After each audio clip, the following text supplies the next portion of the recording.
Bonjour, alors nous allons parler de l'humain et ses limites et le rapport avec les biotechnologies. Donc tout d'abord, ici on va parler seulement je vais parler seulement de l'humain et de ses limites dans l'inné, on va dire, parce que dans l'acquis c'est plus compliqué et c'est plus du domaine des biotechnologies. Et donc dans l'inné, tout ce qui fait un humain dans l'inné, c'est son génome. Et donc les biotechnologies ont un rapport avec ça parce que tout simplement on peut intervenir sur le génome notamment grâce à des manipulations de l'ADN, et donc grâce à des enzymes qui permettent de couper l'ADN, et donc en coupant l'ADN, on peut réinsérer ce qu'on veut entre les brins qu'on a coupés.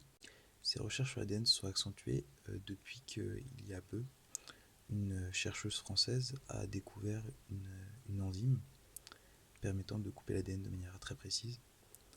Euh, c'est possible parce qu'en fait cette enzyme est couplée à un ARN que l'on peut interchanger. Et donc cet ARN-là, on peut créer des ARN de manière assez facile.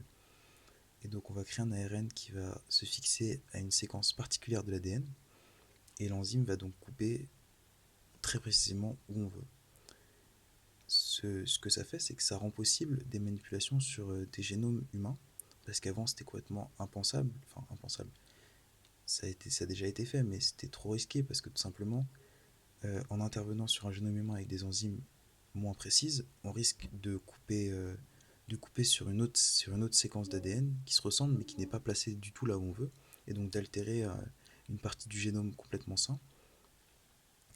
Donc c'était très risqué. Maintenant, ça le devient beaucoup moins, et d'ailleurs, des scientifiques envisagent de pouvoir curer des maladies la, la trisomie 21 par exemple, ou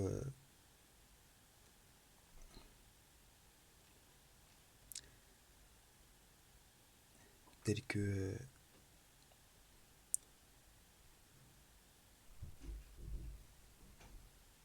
telles que l'anémie à hématie falciforme, qui est une maladie qui rend les globules rouges de la personne euh, arqués, en forme d'arc de cercle. Donc tout simplement, ils, ils peuvent transporter beaucoup moins d'oxygène, et leur forme fait qu'ils peuvent se bloquer dans les petits vaisseaux sanguins, entraînant des gros problèmes de circulation.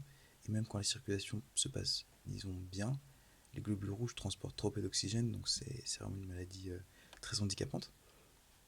Et c'est une maladie qui se joue simplement à une base qui, dans le génome de la personne, a été inversée par rapport à ce qu'elle devrait être.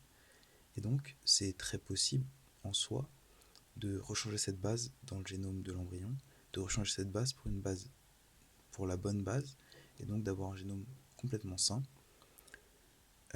Et ça a été rendu possible justement par cette enzyme-là, parce qu'on peut couper très précisément, et donc juste couper cette base-là et la remplacer.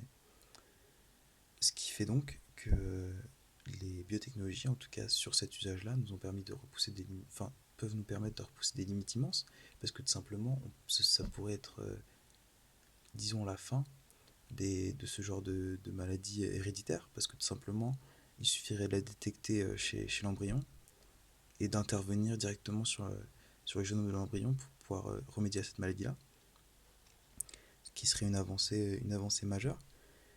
Malheureusement, certains, on va dire, veulent se débarrasser de toutes les limites de l'être humain, et donc plutôt que de s'occuper seulement des parties du génome qui ne sont pas saines, en comparant ça à un humain, disons, sain, sans maladie, eux veulent améliorer le génome, c'est-à-dire en sélectionnant des caractères, en rajoutant des caractères, ce genre de choses-là, pour justement atteindre une sorte de perfection, et donc se débarrasser de toutes les limites de l'être humain.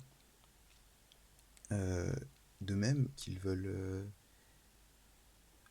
se utiliser, créer un, enfin pas créer, partir d'un génome d'embryon et le changer comme ils veulent, c'est-à-dire que ils veulent, imaginons que des parents désirent un enfant, disons disons grand et brun, techniquement c'est possible, et certains veulent le faire. Pour l'instant ça a toujours été légal parce que jugé immoral, mais certains veulent le faire parce qu'en fait pour eux ce serait normal que des parents puissent choisir comment ils veulent leur enfant, parce qu'en plus ça pourrait éviter d'avoir des enfants malades, Donc certains veulent que l'on puisse sélectionner nos enfants. Et donc là, pour le coup, on se débarrasse complètement, là on se débarrasse de toutes les limites, parce qu'on se débarrasse tout simplement des limites de l'hérédité, à savoir que on pourrait créer un enfant qui ne ressemblerait pas à ses parents. Donc on se débarrasse complètement des limites. Et tout ça, on voit de manière vraiment très proche un film qui s'appelle Bienvenue à Gataga, qui est donc une dystopie futuriste dans laquelle, en plus de beaucoup d'autres choses, notamment les parents sélectionnent les caractères de leurs enfants pour avoir des enfants, disons, parfaits. Donc c'est-à-dire qu'une femme enceinte, au début de sa grossesse, va voir un médecin et le médecin lui demande qu'est-ce que vous voulez comme caractère de votre enfant. Est-ce que vous voulez qu'il soit... Est-ce qu'on peut développer certains caractères mental et physique pour avoir l'enfant le plus parfait. Et donc je trouve que c'est quelque chose qui paraissait très futuriste et impossible dans le passé, mais qui maintenant se rapproche de plus en plus, puisqu'on est vraiment en ce moment dans une évolution constante pour essayer de s'enlever la plupart des limites de l'être humain, pour vivre plus longtemps, se débarrasser des maladies, c'est ce qui est normal, mais ça n'empêche que l'on repousse des limites constamment. En fait, chaque jour que la science évolue, on repousse des limites, ne serait-ce qu'avec le vaccin, c'est repousser une limite, parce qu'avant, c'était une limite de l'être humain, on mourait de ces maladies-là, donc ça nous limitait, et maintenant on peut s'en débarrasser. C'est en ça que je pense que les biotechnologies questionnent l'humain et ses limites, tout simplement parce qu'on peut créer des humains comme on le veut. Si on veut qu'ils se débarrassent de la maladie, qu'ils se débarrassent de caractères que je ne sais selon quels critères on pourrait juger tels que moins bons, on pourrait tout simplement se débarrasser de la plupart des limites de l'être humain et atteindre un niveau d'évolution supérieur, mais un niveau d'évolution qui ne serait plus naturel, qui serait complètement artificiel, mais ça resterait une évolution majeure.